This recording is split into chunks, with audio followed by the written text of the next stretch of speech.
Hello, everybody. Welcome to another daily dose of gaming news and all that good stuff. And as always, I also publish on Rumble and on Patreon for X support. Any kind of updates and such, I usually go about on Twitter X.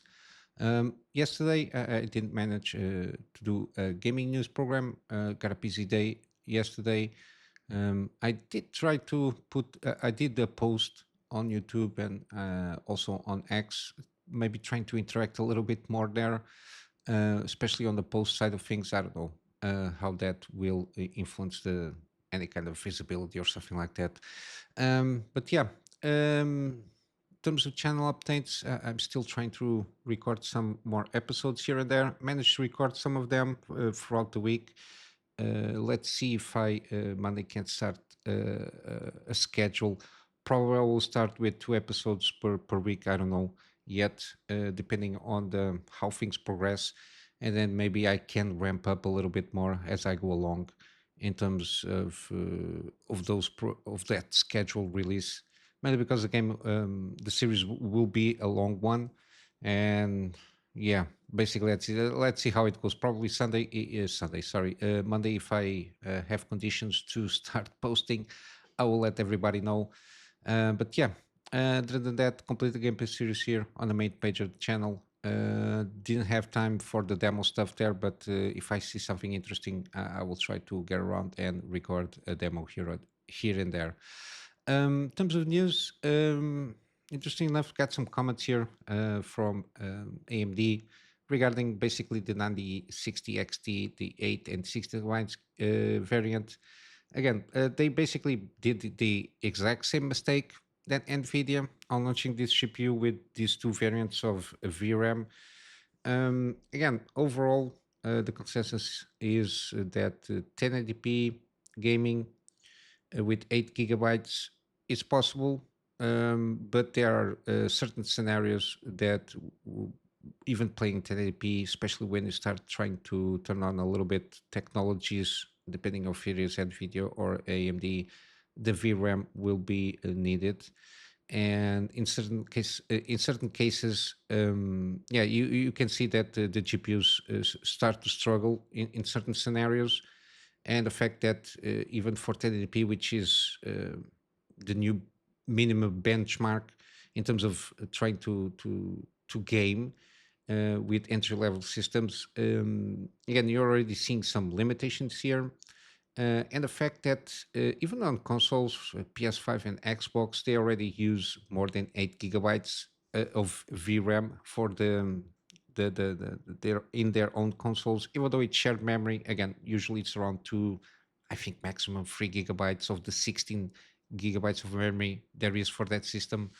Only two or three are used for the system itself. The rest usually is for the graphics. Again, even though the chips themselves are not that performant, again, you already have a more VRAM buffer to play around, which will impact, for example, PC ports for sure, for stuff that supposedly is made for consoles and then is ported to PC.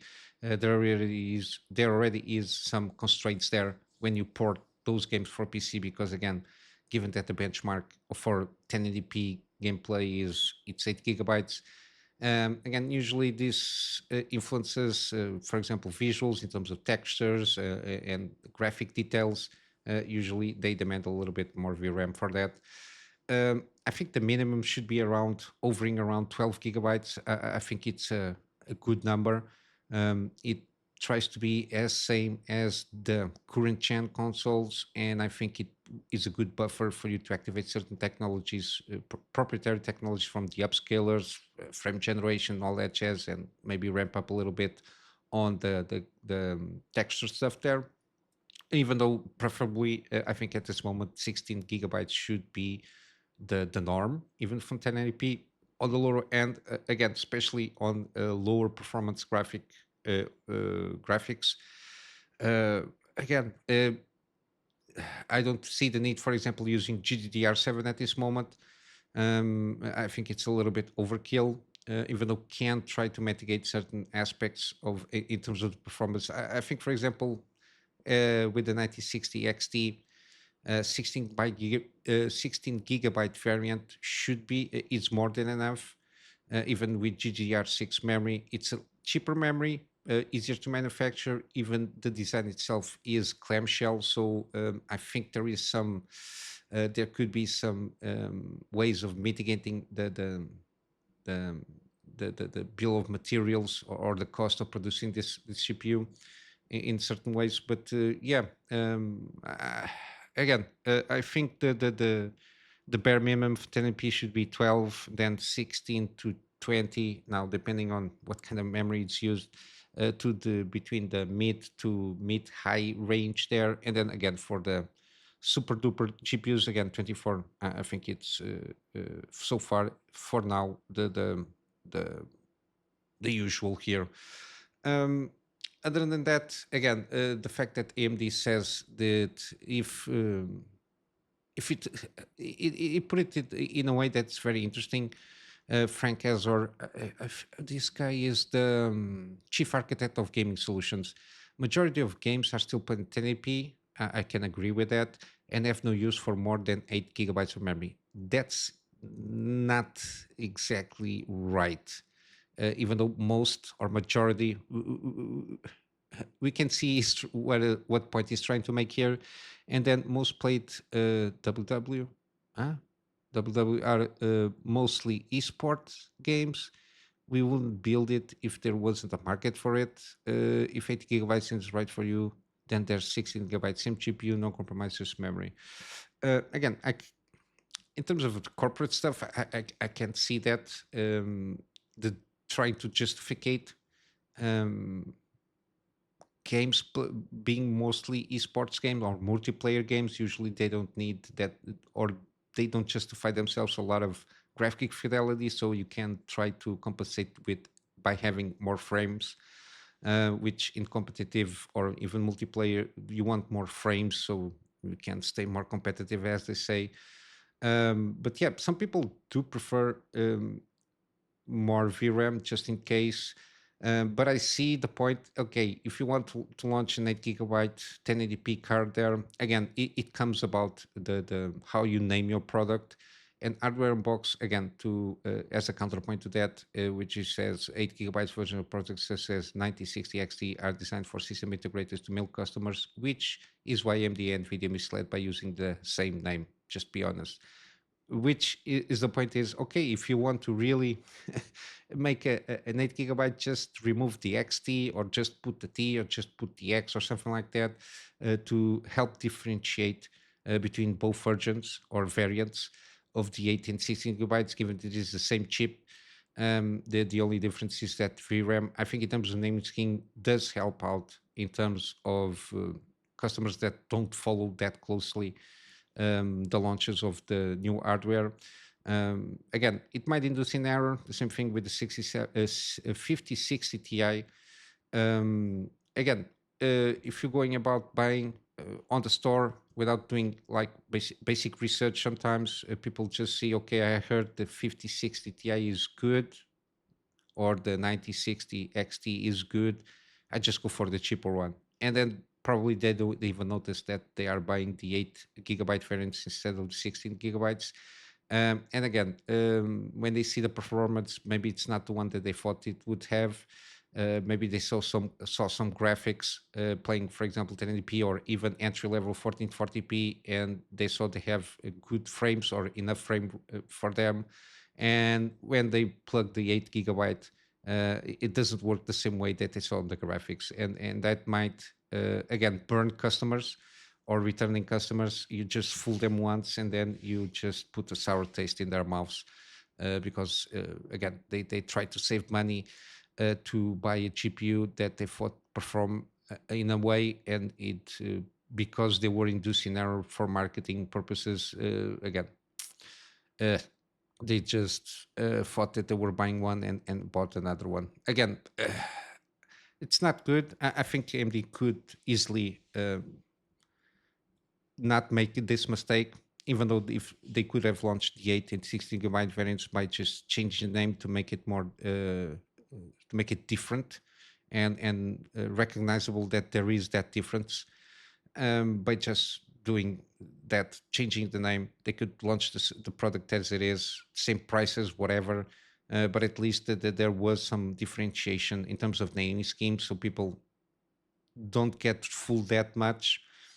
But yeah, again, instead of sometimes it's the thing there. They did a good launch with the 9070 XT, even though again pricing it's one of those things on the market as a whole. But they could have taken another swing at a win by just again they could have. I don't see. Reviewers having any kind of issue of launching, and they hardware unboxing gamers nexus they just they stick the point. Okay, you want to launch these two variants to change the name, so you don't induce an error on when the consumer buys a product from you. I think that was the best approach possible, but they decided not to do so. Again, to a certain degree, I think it has to do with these system integrators that they just buy the 8 GB variants and they say they can put a sticker justifying that there is a 9060 XT or even a 5060 Ti there. And people think that they are buying probably a 16 GB variant and they are buying an 8 GB. But yeah, what can we say here? It's just, as I usually say, if you can, just vote with your wallet. And there is other options. Again, in terms, yeah, we don't have reviews yet for the 9060 XT. But yeah, we'll have to wait when it comes out to see what kind of how it stacks in terms of the what we have on the market, even comparing to previous generations of GPUs. Maybe we have better options at that price point. I don't know, price to performance there. In terms of Computex, just a highlight here. Again, the coverage from Gamers Nexus and Hardware Unbox pretty good. I'm also catch up on other stuff. For example, with Yes Tech City, is an Aussie creator. He's also doing coverage there. Again, Gamers Nexus usually does things very interesting way, more informative and informative. For example, on the Lian Li, I watched the video when they go about it with these new cases they presented here, which is like a front glass panel. Then you got a fan and the grill. This can be detached. They go about the system, how they designed this, what the thought process was, how they go about and resolve the situation with curved glass and the holes there. Because again, this is glass, this is not acrylic. So they talk about yields and the such and with the philosophy behind it in terms of manufacturing. And I think they go about also on prices, but yeah, very interesting stuff regarding this, especially this case, how they went about it, the engineering side of manufacturing this, at least this part of the case there. But yeah, got the new fans, some power supplies and cases and all that jazz, which Lian Li is very well known. Myself, I've for my system at the time, I bought the most. Again, I think it was the best price for the case that I wanted, which is the Lian Li 216. It comes with two big fans on the front plus one on the back. I didn't add any more fans. Um, it's good enough in terms of cooling the system. So I'm happy with that so far. Usually, sorry, usually um, I always been Cooler Master guy in terms of cases, but yeah, Cooler Master cases are too expensive, and usually they don't have this same kind of bring this kind of fans and have this kind of options that the competition has brought forth. Even though in some cases I like the designs themselves. I think the last case that I had before the current system was Cooler Master Cosmos S, which is a big case, heavy case, sturdy case with a lot of slots for hard drives. At the time, I had like 8 or 9, like 1 terabytes for the stuff that I was doing at the time. But yeah, I have to give up on that when I move out of the country. But yeah, this case is pretty good. It fits the 7900 XTX, and I think it even fits like a 5090 if you need to. But yeah, usually their cases are pretty good. The Lian Li. But yeah, in terms of Computex, just sorry, give a check on Gamers Nexus and Hardware Box. They do a pretty good coverage there on Computex. Then on gaming stuff, we got I think investors call from Capcom. They have more plans to expand, specifically with the new development hub that it's being built near the company's headquarters. Should be finished in 2027, and again, it's kind of seems kind of what they call the accelerators. They like this corporate talk. Basically, it is to have enough developer stuff there for creating ideas, I suppose, ideas for games. I don't know. I think it's kind of trying to be like PlayStation has this China Hero project and like incubators. I think it's to be more in house, and the fact that it's near the headquarters, they can manage better, I suppose, those IPs or experimentations on their own IPs in terms of ideas. Might be good given that they are reiterated their plans to continue hiring 100 new employees every year, again, which is interesting. Just we just hope that those 100 new employees are good employees and they can add value to the IPs that they have. But yeah, and they think that again. The direction seems to not be so reliant on AI. I think they think that human brains can be more creative than AI, because especially at this moment in time, AI is just kind of a copy modification kind of a situation or solution for at least for games. Even on in the bleeding edge, there that you can freak it otherwise. But yeah, it seems that they have plans of kind of expanding little by little and completing some current projects, which seems that they found kind of a solution for them, which is good. And continuing with Capcom, we got a little bit more updates, especially regarding Resident Evil 9. Again, this is rumor stuff there, at least from the same guy, which seems to be consistent here. This column, supposedly the development of Resident Evil 9 um, started right after or around about the launch of Resident Evil 7, and supposedly was about to be an open world multiplayer game. Even though this project was completely rebooted in 2020 or no 2021 or around about there. Again, they wanted to go for this direction, mainly because supposedly, again, according to the rumors, the Resident Evil 7 was not performing well in terms of sales, so they thought, okay, we did something wrong. We need to go swing completely on the other way and try to get around and maybe open a world multiplayer game in the Resident Evil universe. But yeah, afterwards, Resident Evil 7 did catch up in terms of sales. I think I covered this like a couple of days ago. I think he sold total sales around almost 50 million copies, which is pretty good. Yeah, they completely changed around 2021, basically when Resident Evil Village came out. So again, in the meantime, the sales catch up. They said, okay, we are doing something good in terms at least selling the game. Let's keep that kind of philosophy there with Resident Evil Village. And I think again, given that this was almost 4 years ago, they basically changed direction, even though some premises are still there, um, which is basically Leon being the protagonist in this game, supposedly. Then we got some minor updates regarding Resident Evil Zero remake. Underwent some changes around 6 months ago, and there is another kind of leaker regarding confirming that timing in terms of announcements should be soon. I don't know, maybe it's something to cover while we don't have Resident Evil 9, even though the rumors maintain the same that supposedly is going to be announced maybe this year to launch next year. I don't know. In addition, Revelations 3, again, this is kind of offshoot of the main franchise, if not mistaken. Um, uh, they they was cancelled. Revelations were cancelled in 2022. Again, I'm not sure about that story, how off branch it is from the main line games, but I'm aware of them.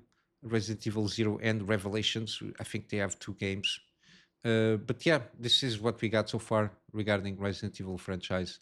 Then there is Metal Gear Solid Delta, Snake Eater, the remake stuff there. I'm not sure. I think this is in Unreal Engine. They got a open a movie, kind of James Bond-esque, inspired in terms of the opening song and everything. Um, Again, I didn't play the game when it came out, the original one. I missed that boat. I come kind of aware of like the main beats of the story to a certain point. I know this is the game that you basically have to face and kill the boss, um, which is your mentor and everything. There's some convoluted stuff, Kojima-esque style as usual. But seems that the game mechanics are pretty good. At least at the time they come out were kind of revolutionary. The boss battle seems to be pretty good from what I heard from the story and the game itself in terms of video coverage there. Uh, I found interesting the fact that Konami never, I think so far, after Metal Gear Solid, the latest Metal Gear Solid game that they launched, the multiplayer one or whatever it is, that flop, they never used the Fox engine, which I think, even in today's standards, seems pretty good. I tweaked around uh, uh, a few months ago with Metal Gear Solid Phantom Pain and the other one. Oh my god, the prequel, the intro. Oh my god, Ground Zeroes, I think it's called. And the graphics 4K, they seem pretty good, very satisfactory. Again, it's an older game that the engine was not updated, which is very odd given that Kojima did brought up this game engine from the scratch specifically for Metal Gear Solid games. And in terms of graphic fidelity, is pretty good still. Even the rain effects and all that jazz, they seem pretty excellent. I don't know why Konami didn't use that game engine, and I think this one is on the Unreal Engine again. I think they could have a great opening in terms of game engines, in terms of quality and fidelity with this Fox engine. But yeah, and then we got that straining from Kojima Production when he with the Decima engine, which is very similar on at least the art style from Death Stranding and Metal Gear. It's very similar, kind of realistic in that sense, and it behaves very well. It's not very heavy. I think Fox Engine was also pretty light on hardware. At least that's the sense that I got when I played on my 1060 uh, GPU. But yeah, it's interesting that Konami just supposedly gave up on this engine out of nowhere. I don't know if a lot of the engineering staff just pulled the parachute when they kicked out Kojima out of Konami. Maybe they went with Kojima and that's that. I don't know. Something interesting to think about from time to time. Then you got confirmation that there was some rumors and zooms in the interwebs saying that the Elden Ring live action film was announced, but now it's official.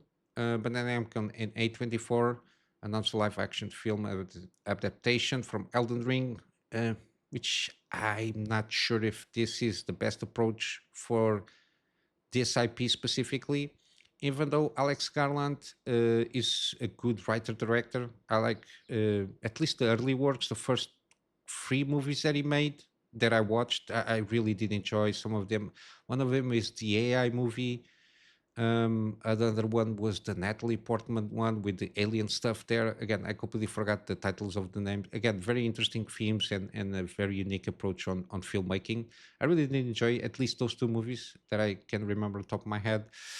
Supposedly, this movie adaptation is going to be produced by Peter Rice. I don't know who this one is. Andrew McDowell, same thing. Alan Reich from DNA, completely unaware of who this person is. And again, George R. Martin is going to have a producer role for whatever reason. Again, I'm not sure he's going to get that involved there. And then Visus Gerardis that I also don't know from any place there. Um, Again, I think film, especially live action, can be achievable, but again, depending on you cannot tell the entirety of story of Elden Ring, at least how it fits, even in the part that you play the game. you cannot fit that in a movie and condense it that much.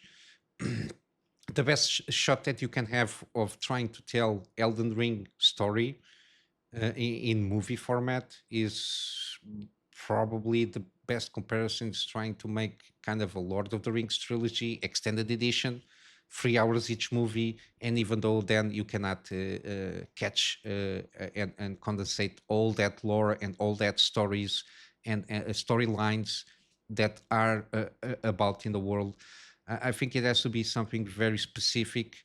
um, Probably you have to bring a different character, a new character. I don't know, depending on which character you want to put it as a main protagonist, their point of view, which time period of the world itself you want to set up there. Um, I'm not sure movie format is the best way to go about it. There's a lot of stuff that you need to explore, a lot of storytelling that you can get around there. I think probably a series, probably animation series, will be the cheapest and best way to go about it.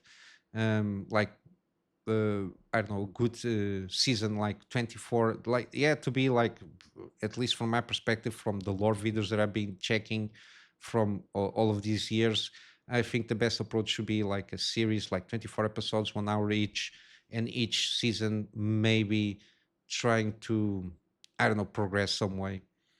And I think the story is best told trying to go um, without trying to compromise too much on interpretations, I suppose, because I think this IP is better told similar like a Song of Ice and Fire, which is through viewpoints.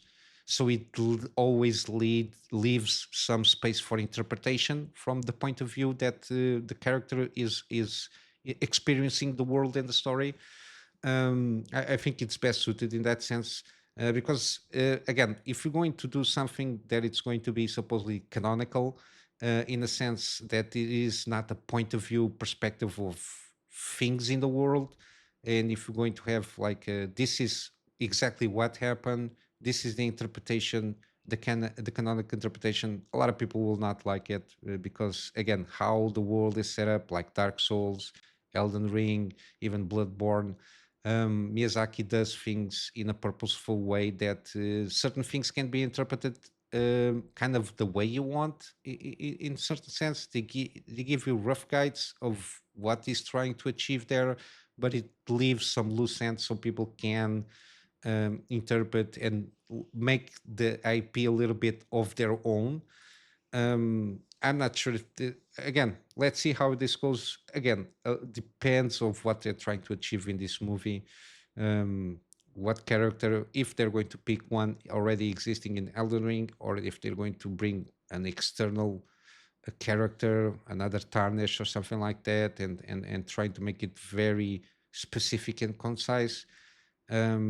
Because again, the way the lore and the world is set up, there is no narrative driven aspect there. It's mainly you put the lore yourself through descriptions, some certain conversations that you have that are always open ended, and then you have to glue a lot of pieces together to reach kind of a consensus on how the story works. But yeah, we'll have to wait and see how this will be brought up um, to the screen. But yeah, I hope it's a good one. It's what I hope. Then last we got here Legendary Drops. He did publish another video regarding Borderlands 4 and Ready Pitchfork and the industry, broadly speaking, especially Borderlands IP. Again, he really does encapsulate, at least so far from the content that I've been seeing from him in terms of these scripted videos. He goes about in a very common sense. I agree basically almost 100%. And even if you don't agree 100% with him, he lays out his thoughts in a very good way, better than I can.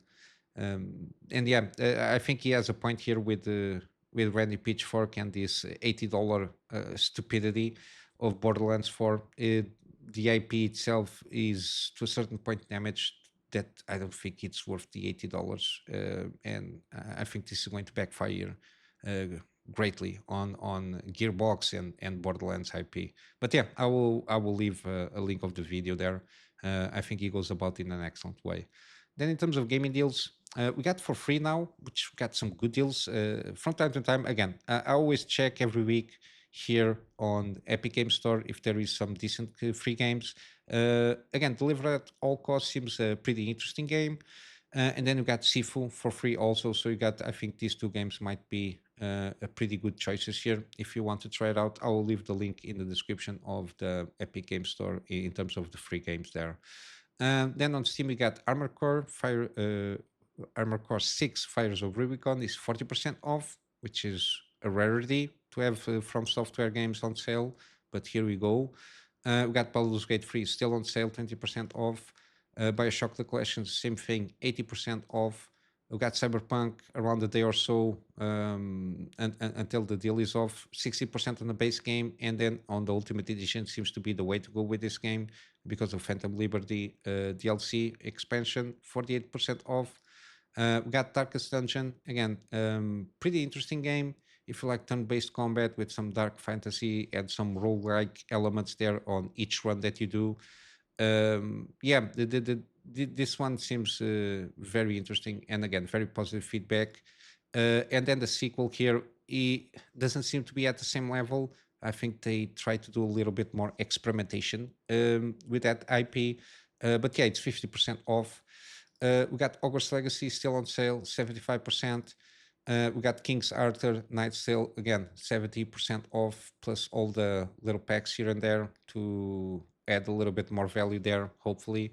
Then we got Guardians of the Galaxy. It's on sale now. I did manage to claim this game for free on Epic Game Store. I will never do a gaming series on this one, mainly because of the soundtrack. Again, even if you turn off the thing there, you'll get like a thing like in the top upper part of the screen saying that you are on streamer mode and you cannot remove that. So I don't think it looks good if I want to do a gaming series there.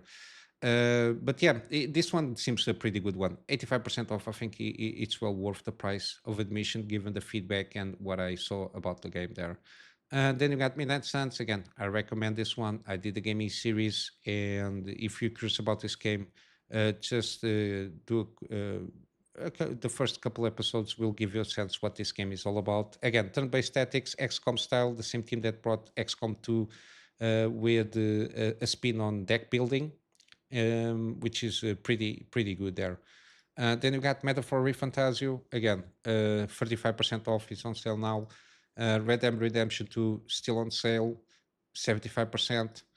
Stalker 2 is now on sale also until 30th of May, so until the end of the month, basically 20% off in all editions.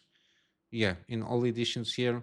They recently had a patch that improved a lot of stuff and they fixed a lot of stuff, especially on the story side of things. So I think it's a little bit better now.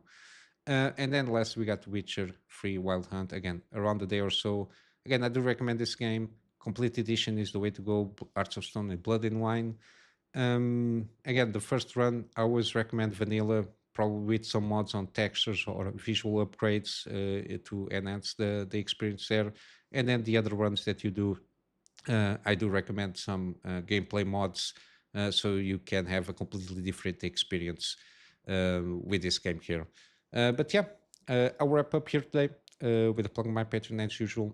Again, the extra support is more in line for me to try and get a better storage solution so I can have backups of the stuff that I do for my clients.